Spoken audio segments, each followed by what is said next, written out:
여러분 안녕하세요. 이코노클립입니다. 오늘은 정말 굵직한 소식들이 있는데요. 미국이 드디어 한국 조선소에 군함을 만들어 달라고 공식적으로 문을 두드렸습니다. 그리고 연준 내부에서는 금리를 올려야 한다, 말아야 한다를 놓고 심각하게 갈라졌다는 의사록이 공개됐고요. 마지막으로 금융감독원이 매일경제TV를 압수수색했는데 이게 특사경 인지수사 1호 사건이라는 점에서 의미가 큽니다. 하나씩 자세히 살펴볼게요. 자, 먼저 오늘의 메인 뉴스입니다. 미국 국방부와 해군이 한국 조선사들에게 정보 요청서, 영어로 RFI라고 하는 걸 보냈습니다. 이게 뭐냐면요. 쉽게 말해서 너네 군함 만들 수 있어? 어느 정도 실력이야? 하고 공식적으로 물어본 거예요.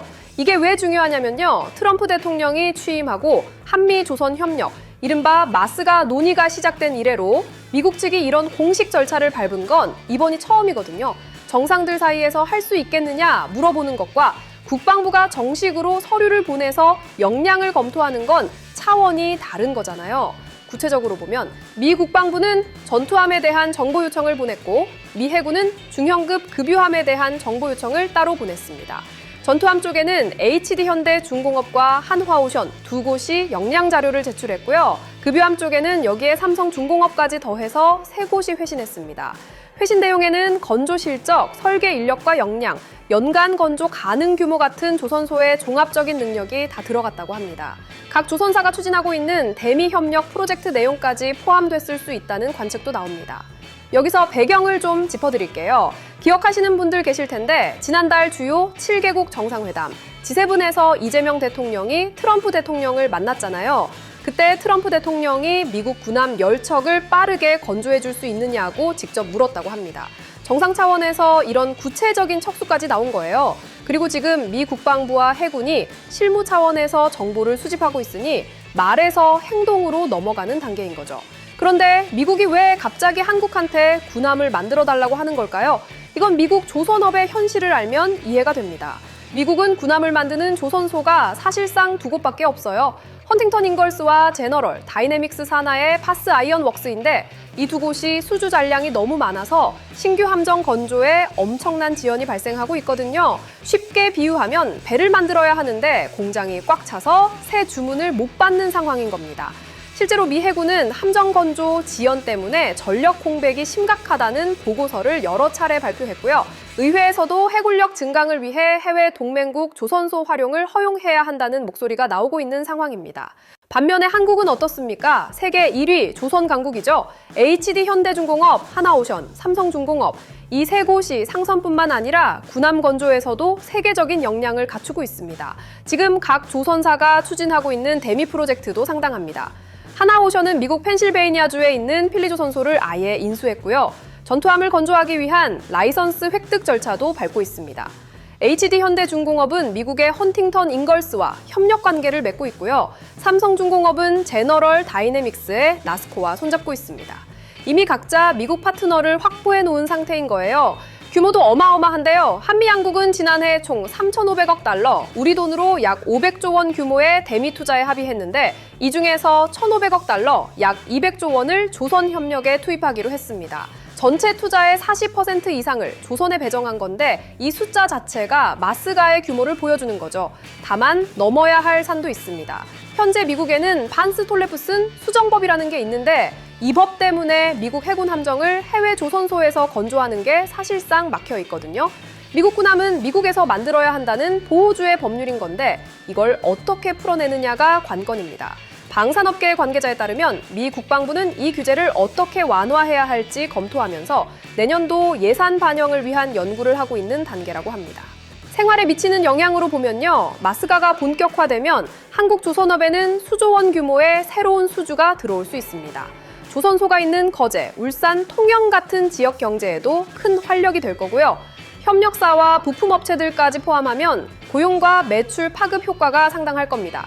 이미 HD현대중공업 주가는 올해 들어 강세를 보이고 있고 한화오션과 삼성중공업도 마스가 기대감에 주가가 반응하고 있죠. 전망을 보면 이번 RFI는 아직 사전조사 단계이긴 합니다. RFI 다음에 제안 요청서인 RFP가 나오고 그 다음에 실제 계약으로 이어지는 건데 아직 첫 단추를 끼운 거예요. 하지만 정상 차원의 합의에서 실무 검토 단계로 넘어갔다는 건 분명한 진전입니다. 전날 하나오션이 캐나다 잠수함 사업 수주에서 탈락한 아쉬움이 있었는데 이번 마스가 프로젝트로 더 큰 판이 열릴 수 있다는 기대감이 나오고 있습니다. 캐나다 잠수함이 60조 원 규모였는데 마스가는 그 몇 배에 달하는 규모가 될 수 있으니까요. 한국 조선업의 역대급 기회가 다가오고 있는 건 분명해 보입니다. 두 번째 뉴스 가볼게요. 7월 8일에 연준이 지난 6월 16일에서 17일에 열린 FOMC 회의 의사록을 공개했자했는데요. 내용을 보면 연준 위원들 사이에서 금리 방향을 놓고 상당히 심각한 의견 차이가 있었다는 걸 알 수 있습니다. 먼저 결과부터 말씀드리면 6월 회의에서 기준금리는 3.5에서 3.75%로 만장일치 동결했습니다. 여기까진 시장 예상대로였어요. 그런데 의사록 속을 들여다보면 이야기가 달라집니다. 점도표라고 불리는 금리 전망에서 위원 18명 중 9명이 연내 금리 인상이 필요하다고 봤고 8명은 현재 수준 유지를 주장했고 1명만 인하를 예상했어요. 인상파와 동결파가 9대8로 거의 반반으로 갈라진 거죠. 더 주목할 건 연말 기준금리 중간값 전망치가 3월에 3.4%였는데 이번에 3.8%로 올랐다는 겁니다. 석 달 사이에 0.4%포인트나 올린 거예요.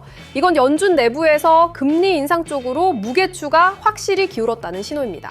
왜 이렇게 된 걸까요? 핵심은 인플레이션입니다. 의사록에 따르면 위원들은 물가 상승 압력이 더 이상 에너지 가격이나 관세 같은 외부 요인 때문만이 아니라 경제 내부에서 자체적으로 발생하고 있다고 판단한 거예요. 쉽게 비유하면 이렇습니다. 처음에는 밖에서 뜨거운 바람이 불어와서 집 안이 더웠는데 이제는 집 안에 보일러가 스스로 켜진 거예요. 밖에 바람이 그쳐도 집 안은 여전히 더운 상황이 된 거죠. 이러면 금리라는 에어컨을 더 세게 틀어야 하는 것 아니냐는 논의가 나오는 겁니다.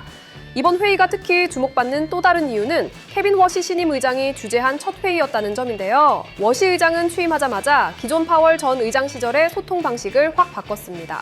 회의 후 발표하는 성명 내용을 절반 이하로 줄였고 그동안 시장의 미래 금리 방향을 미리 알려주던 선제 안내, 포워드 가이던스도 아예 삭제해버렸어요. 이건 쉽게 말하면 앞으로 뭘 할지 미리 말해주지 않겠다는 거예요. 시장 입장에서는 불확실성이 커진 거죠. 연준이 다음에 금리를 올릴지, 내릴지, 유지할지 예측하기가 더 어려워진 겁니다. 한국 경제에 미치는 영향도 살펴봐야 합니다. 미국이 금리를 올리면 달러가 강해지면서 원화가 약해질 수 있거든요. 지금도 원달러 환율이 1,400원대에서 움직이고 있는데 연준의 인상 가능성이 커지면 환율 상승 압력이 더 세질 수 있습니다. 한국은행의 통화 정책에도 영향을 줄 수밖에 없고요. 한미 금리 차이가 벌어지면 외국인 자본이 빠져나갈 수 있기 때문에 한국은행도 금리 인하를 쉽게 결정하기 어려워지는 거죠. 수출 기업들 입장에서는 원화 약세가 가격 경쟁력에 도움이 되는 면도 있지만 수입 물가가 올라가면서 국내 물가 상승으로 이어질 수 있어서 마냥 좋다고만 할 수 없는 상황입니다. 대출 금리에도 영향을 미칠 수 있어서 주택담보대출이나 기업대출이자 부담이 커질 가능성도 있습니다. 특히 변동금리 대출을 받으신 분들은 금리 상승에 더 직접적인 영향을 받을 수 있으니 관심을 기울이셔야 합니다. 전문가들은 연준이 올해 하반기 중 최소 한 차례 금리를 올릴 가능성이 높아졌다고 보고 있는데요. 9월 회의가 중요한 분기점이 될 것 같습니다. 그때까지 나오는 고용과 물가 지표에 따라 결정이 갈릴 거라는 관측이 지배적입니다. 세 번째 뉴스입니다. 금융감독원 자본시장 특별사법경찰, 줄여서 특사경이 매일경제TV 본사를 압수수색했습니다. 이게 왜 특별하냐면 금감원 특사경의 인지수사 1호 사건이기 때문입니다. 혐의를 먼저 살펴보면요. 매일경제TV 소속 직원 등 3명이 업무상 알게 된 특정 기업의 호재성 정보를 이용해서 미리 주식을 사놓고 방송에서 그 종목을 추천한 다음에 주가가 오르면 팔아치우는 방식으로 부당이득을 챙긴 혐의입니다. 이렇게 번 돈이 10억 원대로 알려졌습니다. 이거를 선행매매라고 하는데요. 쉽게 비유하면 이렇습니다. 마라톤 대회에서 심판이 출발 신호를 쏘기 전에 미리 뛰기 시작하는 것과 비슷해요. 방송에서 종목을 추천하면 시청자들이 그 주식을 사면서 가격이 오르잖아요. 그걸 알고 미리 사놓는 거죠. 시청자들은 모르는 사이에 이 사람들의 주가를 올려주는 역할을 한 셈입니다. 결국 일반 투자자들의 돈이 이들의 주머니로 들어간 거예요. 그런데 이 사건에서 정말 주목해야 할 건 인지수사 1호라는 타이틀입니다. 이게 무슨 뜻이냐면요. 지난 4월에 자본시장 특별사법경찰 직무규칙이 개정됐거든요. 예전에는 금감원이 자본시장에서 불법 행위를 발견해도 증권선물위원회에 보고하고 증선위가 검찰에 고발하고 검찰이 수사하는 긴 절차를 밟아야 했어요. 이 과정에서 시간이 오래 걸리면 증거가 인멸되거나 관련자가 자금을 빼돌릴 수 있는 문제가 있었죠. 그런데 이 규칙이 바뀌면서 금감원 특사경이 수사심의위원회 의결만 거치면 직접 수사에 착수할 수 있게 된 거예요. 중간 과정이 확 줄어든 겁니다. 범죄를 발견하면 바로 칼을 빼들 수 있게 된 거죠. 이재명 대통령도 이와 관련해서 선행매매는 반드시 걸린다는 메시지를 직접 내셨는데요. 자본시장의 공정성을 강화하겠다는 정부의 의지가 반영된 것으로 볼 수 있습니다. 사실 경제방송의 선행매매 문제는 어전을 일이 아닙니다. 방송에서 종목을 추천하는 전문가들이 미리 그 종목을 사놓는 관행이 은밀하게 이어져 왔다는 의혹이 계속 있었거든요.